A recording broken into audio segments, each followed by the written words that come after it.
कहानी का शीर्षक है दूसरा विवाह। जब एक शख्स लगभग 45 वर्ष के थे तब उनकी पत्नी का स्वर्गवास हो गया था। लोगों ने दूसरी शादी की सलाह दी, परंतु उन्होंने यह कहकर मना कर दिया कि पुत्र के रूप में पत्नी की दी हुई भेंट मेरे पास है, इसी के साथ पूरी ज़िंदगी अच्छे से कट जाएगी। पुत्र जब वयस्क हुआ तो पूरा कारोबार पुत्र के हवाले कर दिया। स्वयं कभी अपने तो कभी दोस्तों के ऑफिस में बैठकर समय व्यतीत करने लगे। पुत्र की शादी के बाद वह और अधिक निश्चिंत हो गए। पूरा घर बहू को सुपुर्द कर दिया। पुत्र की शादी के लगभग 1 वर्ष बाद दोपहर में खाना खा रहे थे।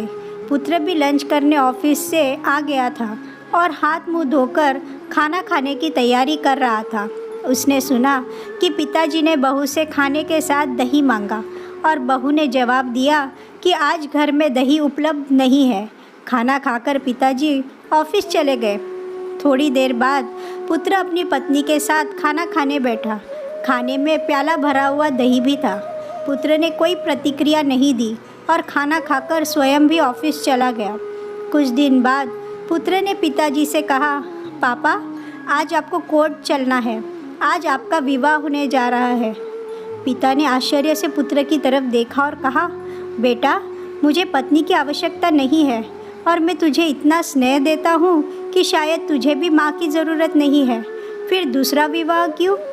पुत्र ने कहा, पिताजी न तो मैं अपने लिए माँ ला रहा हूँ न आपके लिए पत्नी, मैं तो केवल आपके लिए दही का इंतज़ाम कर रहा हूँ।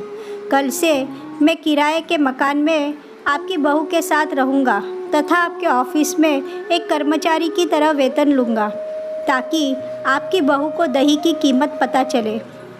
माँ बाप हमारे लिए एटीएम कार्ड बन सकते हैं तो हम उनके लिए आधार कार्ड तो बन ही सकते हैं।